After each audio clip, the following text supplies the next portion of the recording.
Hi, this is Geetanjali. आज के इस वीडियो में हम स्टार्ट करेंगे आईपीसी के मल्टीपल चॉइस क्वेश्चन। कंटिन्यू करते हैं क्वेश्चन नंबर 151 से। क्वेश्चन है, causing of death of child in mother's वॉर्म is not homicide as provided under. ये कहते हैं कि अगर मदर की वॉर्म में किसी चाइल्ड की डेथ कोज की जाती है तो ये होमिसाइड नहीं है। कहाँ पे प्रोवाइड किया गया है?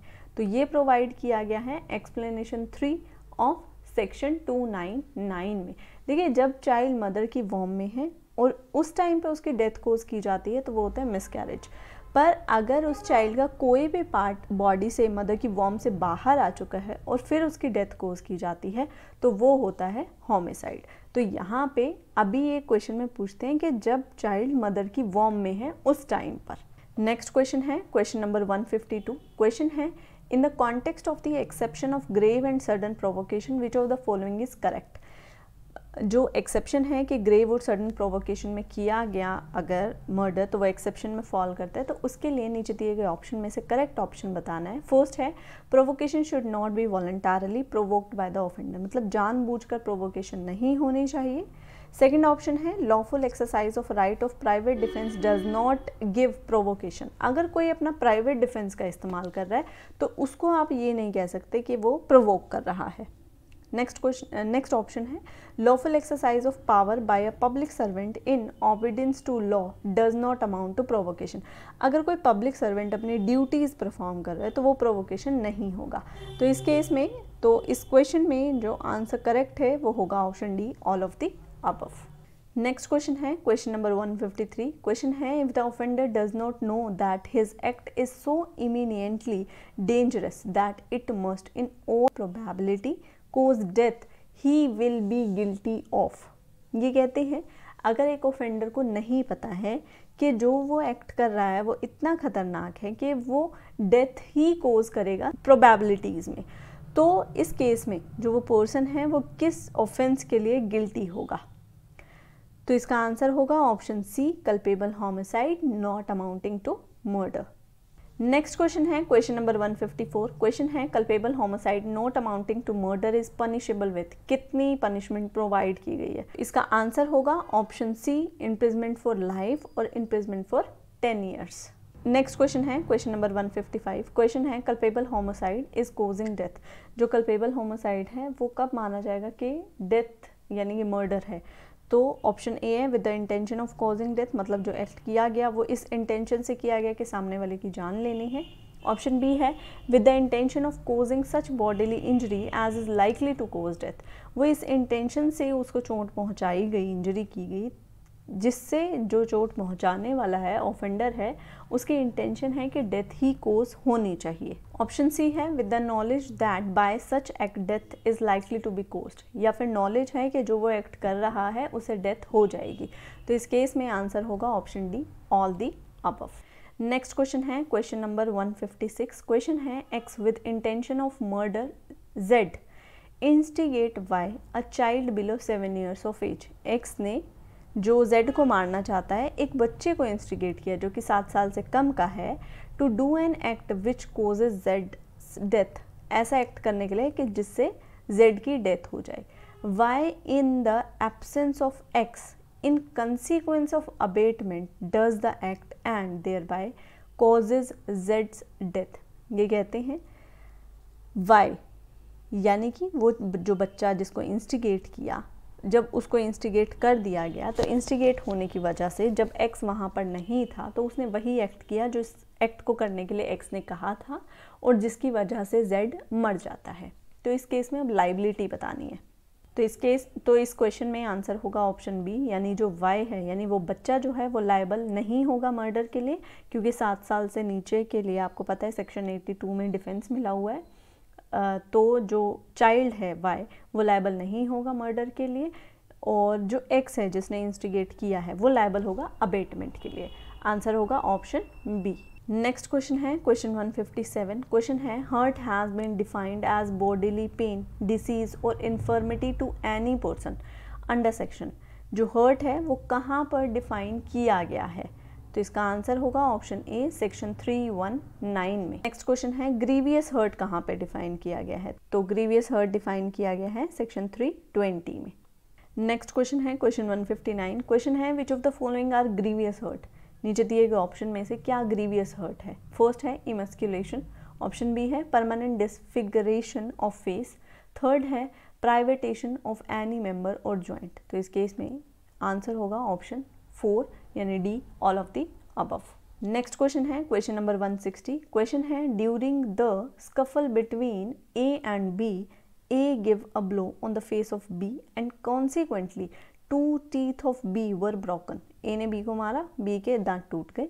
इन the circumstances A has committed an offence causing, इस केस में ए ने क्या किया है, तो ए लायबल होगा ग्रीवियस हर्ट के लिए यानी कि ऑप्शन सी।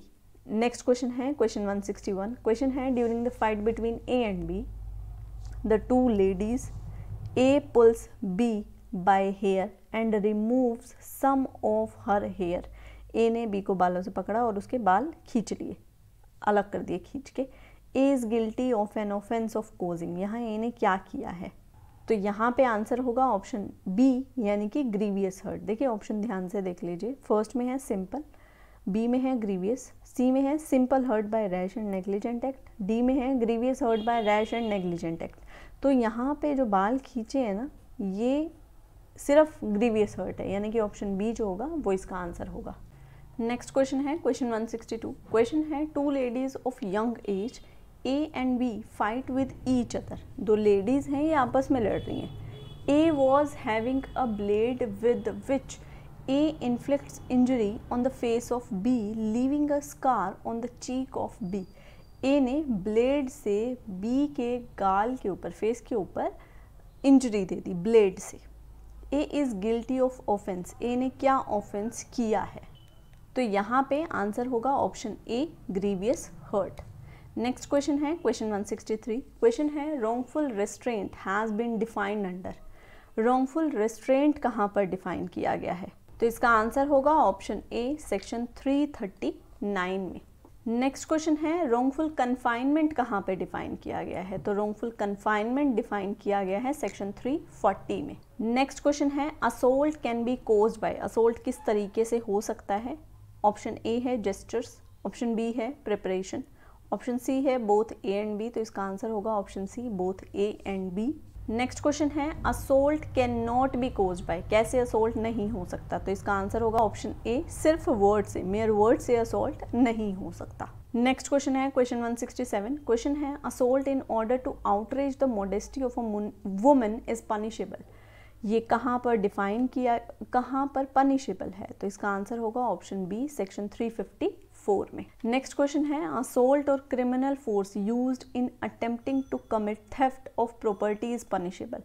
चोरी करनी है, चोरी करने के लिए असोल्ट या क्रिमिनल फोर्स यूज किया है, तो इसका आंसर होगा ऑप्शन डी सेक्शन 356 में। नेक्स्ट क्वेश्चन है क्वेश्चन 169। क्वेश्चन है kidnapping from lawful guardianship under section 361 of IPC can be. जब किडनैपिंग होगी लॉफुल गार्जियन से, तो उसके लिए नीचे दिए गए ऑप्शन में से करेक्ट ऑप्शन बताना है। Can be of a person under 16 years of age if male, of a person under 18 years of age if female, of a person unsound mind, तो इसका आंसर होगा option D all of the above. Next question है question 170। Question है in kidnapping the consent of minor is. Kidnapping में minor की consent, तो जो minor की कंसेंट है वो होली इमैटेरियल है, पूछ के भी ले गए हो तब भी वो किडनैपिंग है, आंसर होगा ऑप्शन ए। नेक्स्ट क्वेश्चन है 171। The word takes in section 361 of IPC signifies. Takes का क्या मतलब है, ऑप्शन ए है taking by force, option B taking by fraud, option C physical taking, option D all of the above, तो इसका answer होगा option D all of the above.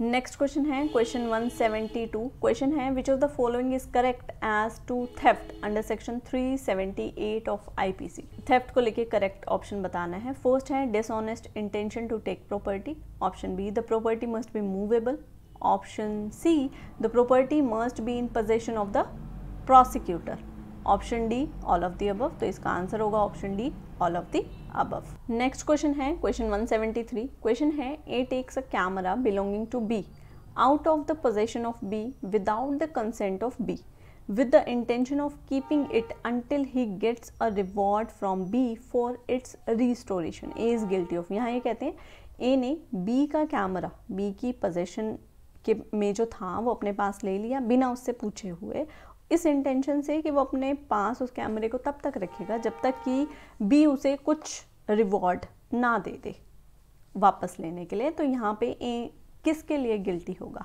तो इसका आंसर होगा ऑप्शन सी, थेफ्ट के लिए। नेक्स्ट क्वेश्चन है क्वेश्चन 174. क्वेश्चन है A puts Z into fear of hurt and dishonestly induces Z to sign a blank cheque and deliver it to A. Z sign the cheque and deliver it to A. A is guilty of. यहाँ पे A ने Z को डर दिया कि वो किसी blank cheque के ऊपर साइन करे और A को दे दे. Z ने उस डर में साइन किया और दे दिया. यहाँ पे A किसके लिए गिल्टी होगा?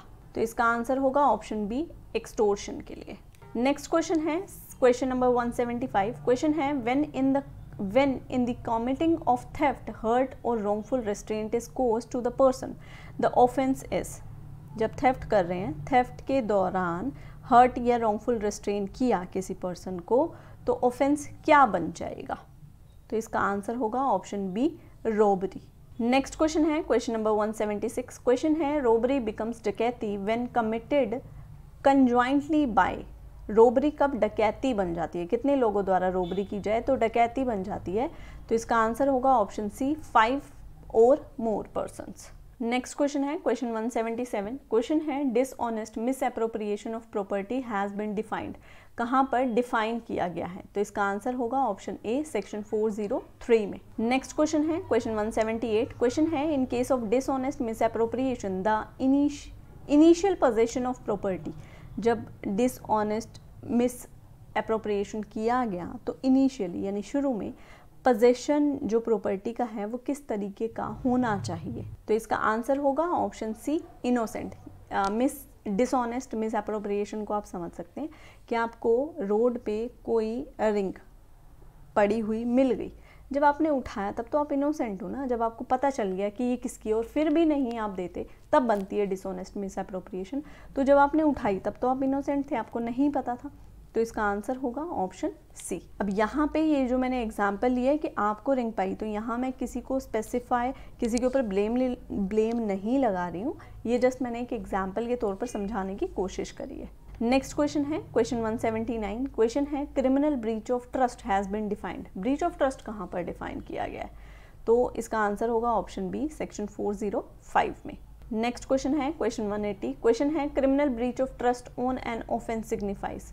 क्रिमिनल ब्रीच ऑफ ट्रस्ट के लिए नीचे दिए गए ऑप्शन में से बताना है। ए है एंट्रस्टमेंट होने चाहिए, B demand, C refusal, D all of the above. देखिए क्रिमिनल ब्रीच ऑफ ट्रस्ट में क्या है, मैंने कोई प्रॉपर्टी विश्वास करके किसी पर्सन एक्स को दी और अब वो कहता है जब मैंने उससे वापस मांगी तो वो मना कर देता है। यहाँ पे क्या है, मैंने क्या किया, उसको पहले एंट्रस्टमेंट करी, मतलब विश्वास करके प्रॉपर्टी दी, फिर मैंने वापस मांगी, उसने रिफ्यूज़ कर दिया।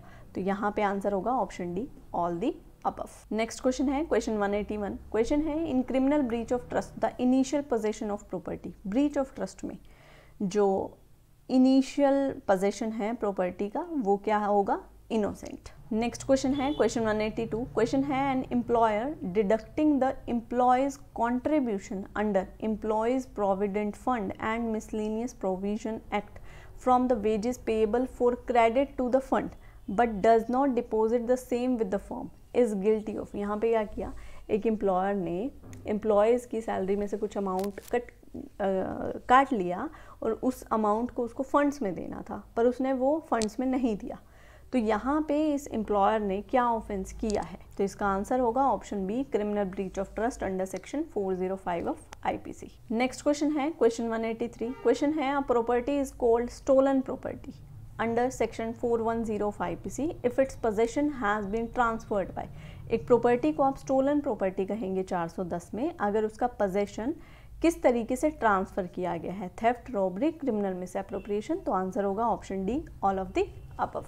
नेक्स्ट क्वेश्चन है क्वेश्चन 184। क्वेश्चन है the subject matter of theft, theft के लिए किस तरह की प्रॉपर्टी होनी चाहिए? आंसर होगा option A, can be movable. Next question है क्वेश्चन 185। क्वेश्चन है द इन्वॉल्वमेंट ऑफ 5 और more person is essential for, 5 या 5 से ज़्यादा लोग किस में ज़रूरी हैं? तो आंसर होगा ऑप्शन डी, डकैती में। नेक्स्ट क्वेश्चन है immovable property can be subject matter of a, immovable property किन ऑफेंसेस के लिए सब्जेक्ट मैटर हो सकता है? थेफ्ट के लिए नहीं, मूवेबल चाहिए। एक्सटोर्शन के लिए हो सकता है, रोबरी के लिए भी मूवेबल, डकैती के लिए भी मूवेबल। तो आंसर होगा option B, extortion. Next question है क्वेश्चन 187। क्वेश्चन है Y insert his hand into the pocket of Z only to find that pocket be empty, Y is guilty of. Y ने अपना हाथ जेड की pocket में डाला ये देखने के लिए कि जो पॉकेट है वो एम्प्टी है, तो यहाँ पे वाई किस ऑफेंस के लिए गिल्टी होगा? तो यहाँ इसका आंसर होगा option C, attempt to commit theft. Next question है क्वेश्चन 188। क्वेश्चन है lunacy is a good defence, ये कहाँ पर गुड डिफेंस है? ऑप्शन पढ़ लेते हैं। ऑप्शन ए है if the act was committed during the period when the person was of sound mind. Next option है if the act was committed during the period when the person was of unsound mind.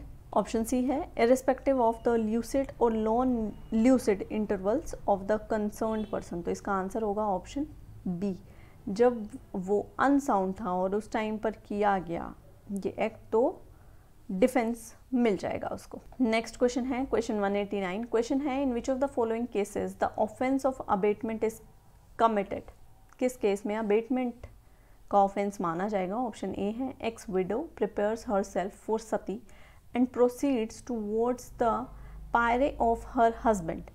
XYZ follows her by shouting repeatedly Ram Ram. Next यहाँ first option में है कि जो window है वो अपने आप को तैयार कर रही है कि वो सती जो होती थी ना कि जहाँ पे हस्बैंड को जलाया जा रहा है वहीं पे जो विडो है वो भी साथ उनके बैठ जाएंगी। तो इस केस में जो विडो है वो उस प्रथा के लिए, उस सती प्रथा के लिए आगे बढ़ रही है, और जो XYZ हैं वो चिल्ला रहे हैं, मतलब उसको एनकरेज कर रहे हैं राम राम करके। नेक्स्ट ऑप्शन है X and Y attend reception of bride who was only 13 years of age. यहाँ पे X और Y जो है रिसेप्शन अटेंड कर रहे हैं जहाँ पे जो ब्राइड है वो 13 साल की। आपको पता है कि ब्राइड की एज अब 21 हो चुकी है, तो क्या ये अबेटमेंट में आएगा? नेक्स्ट ऑप्शन है M ऑफिशिएट्स एज प्रिस्ट और pandit in the marriage of a girl age 15 years and a boy of 18 years. एक प्रिस्ट हैं या पंडित हैं कह लीजिए, वो शादी करवा रहे हैं 15 साल की लड़की और 18 साल के लड़के की। तो इन तीनों में से कहाँ पर अबेटमेंट बन रही है? तो इसका आंसर होगा ऑप्शन डी, यानी कि ओनली इन ए एंड सी, यानी जहाँ पे वो लोग उसको चिल्ला के इनकरेज कर रहे हैं ना सती प्रथा को फॉलो करने के लिए वहाँ पे, और जहाँ पे ये पंडित इनकी शादी करवा रहा है यहाँ पे। ये दोनों ही एग्जाम्पल हैं अबेटमेंट के। नेक्स्ट क्वेश्चन है क्वेश्चन 190। क्वेश्चन है the expression harm is used in section 81 of IPC in the sense of. 81 में जो हार्म यूज़ किया गया है किस सेंस में यूज़ किया गया है? ऑप्शन ए है हर्ट, इंजरी और डैमेज, फिजिकल इंजरी, मोरल रोंग और एविल। तो यहाँ पे आंसर होगा ऑप्शन बी, इंजरी और डैमेज की सेंस में यूज़ किया गया है सेक्शन 81 में हार्म वर्ड को। नेक्स्ट क्वेश्चन है क्वेश्चन 191। क्वेश्चन है which of the following is not a public servant, कौन पब्लिक सर्वेंट नहीं है?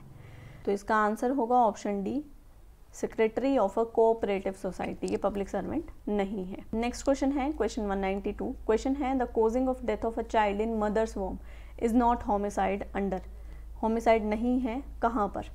तो इसका आंसर होगा option C, both English and Indian law.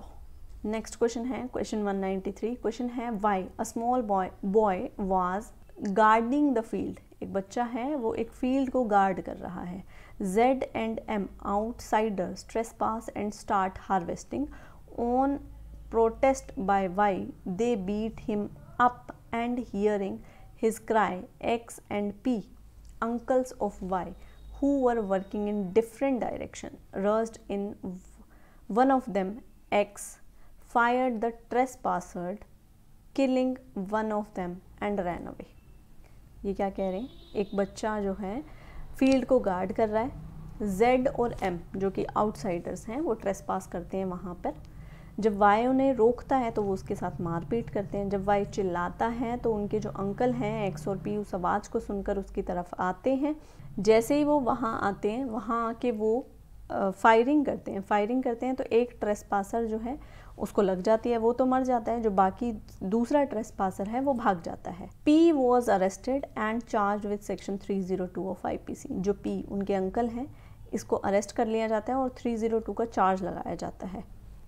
Read with section 34। Which of the following statement is correct. अब इसके लिए करेक्ट स्टेटमेंट बतानी है, तो इसका आंसर होगा option D, he is not liable because there was no common intention to kill. ये जो अंकल हैं इनकी कोई इंटेंशन नहीं थी उसको मारने के लिए, तो ये लाइबल नहीं होंगे 302 में। नेक्स्ट क्वेश्चन है क्वेश्चन 194। क्वेश्चन है X having delivered money to his servant to carry to a distant place, disguise himself and robs the servant on high road with an intent to charge him. X commits the offense. यहाँ क्या किया, X ने money दिया अपने servants को कि उसे किसी और जगह पे ये पैसा पहुंचाना है, और फिर उसने जब उसके सर्वेंट्स जा रहे थे खुद से उन्हें रोब किया इस इंटेंशन से कि वो उनके ऊपर चार्ज लगवा देगा। यहाँ पे एक्स ने क्या ऑफेंस किया है, तो यहाँ आंसर होगा option C, robbery. Next question है क्वेश्चन 195। क्वेश्चन है X a police officer has a warrant of arrest for Y. He ask Z as to the identify of y. Z knowingly tell x that m is y and consequently x arrest m. x police officer हैं, उनको y को arrest करना है। z से पूछते हैं कि बताओ y कौन है। z को पता है कि जो m है वो y नहीं है, पर वो m की तरफ इशारा करके कहते हैं कि ये y है, और m को पुलिस अरेस्ट कर लेती है। तो यहाँ पे जिसको आइडेंटिफाई करने के लिए बोला गया था, यानी z को, उसने क्या ऑफेंस किया है, तो यहाँ पे आंसर होगा option A, Z is guilty of abetment by instigation. Instigate किया है उसने। नेक्स्ट क्वेश्चन है क्वेश्चन 196। क्वेश्चन है X gave poisoned halwa to Y with an intention to kill him. X ने जहर वाला हलवा दिया वाई को इस इंटेंशन से कि वो खाएगा और मर जाएगा। Y ate one morsel and kept it on the side. Z who was sitting there picked it up and ate it. Z dies. Y ने थोड़ा सा खाया और साइड पर रख दिया। Z ने, जो कि थर्ड पर्सन है, उसने उठाया वहाँ से और खा लिया और मर गया। तो यहाँ पे X किसके लिए गिल्टी होगा, तो इसका आंसर होगा option A, X is guilty of murder of Z। Z के मर्डर के लिए अब लायबल होगा X। नेक्स्ट क्वेश्चन है क्वेश्चन 197। क्वेश्चन है punishment for offence of committing forgery is provided. Forgery की पनिशमेंट कहाँ पे प्रोवाइड की गई है, तो इसका आंसर होगा ऑप्शन सी, सेक्शन 465 में। नेक्स्ट क्वेश्चन है क्वेश्चन 198। क्वेश्चन है the right granted under section 100 IPC to the extent of causing death can be exercised against an assault which reasonably cause the apprehension that death will otherwise be the consequence of the assault. The above rule has been explained by the Supreme Court in one of the famous case. ये कहते हैं section 100 में, यानी private defence में जो right दिया गया है कि आप उसमें अगर कोई असोल्ट हो रहा है और आपको उस असोल्ट से डेथ का खतरा है तो आप प्राइवेट डिफेंस में डेथ भी कोज कर सकते हो। तो जो ये रूल है किस केस में दिया गया है, तो इसका आंसर होगा ऑप्शन सी, यानी कि अमजद खान वर्सेस स्टेट में। नेक्स्ट क्वेश्चन है क्वेश्चन 199। क्वेश्चन है the right to protect one's own person and property against the lawful aggression of other is known as. ये कहते हैं कि राइट अपने बंदे को प्रोटेक्ट करना या अपनी प्रॉपर्टी को प्रोटेक्ट करना क्या कहा जाएगा, तो इसका आंसर होगा option A, the right of private defence. Next और लास्ट क्वेश्चन है इस वीडियो का क्वेश्चन 200। क्वेश्चन है the dashed must wait for a reasonable time to allow the owner to claim the property before appropriating it. इसका answer होगा option D, finder. यानी कि ये कहते हैं जिसको कोई चीज़ पड़ी हुई मिली है उसके पास एक रीज़नेबल टाइम देगा ओनर को कि वो उससे वो प्रॉपर्टी को क्लेम कर सके, ना कि कोई चीज़ मिली और फटाफट अपने यूज़ के लिए ले ली। तो यहाँ कंप्लीट होते हैं हमारे 200 क्वेश्चंस आई होप आपने इससे पहले वाली वीडियोस भी कवर करी होंगी। अगर कवर नहीं करी हैं तो आप हमारे चैनल पर जाकर क्वेश्चन नंबर 1 से लेकर 200 तक जो क्वेश्चंस हैं उनको कवर कर सकते हैं। आने वाली वीडियोस में हम कवर करेंगे इसके सभी क्वेश्चंस। आई होप ये वीडियो आपके लिए हेल्पफुल होगी।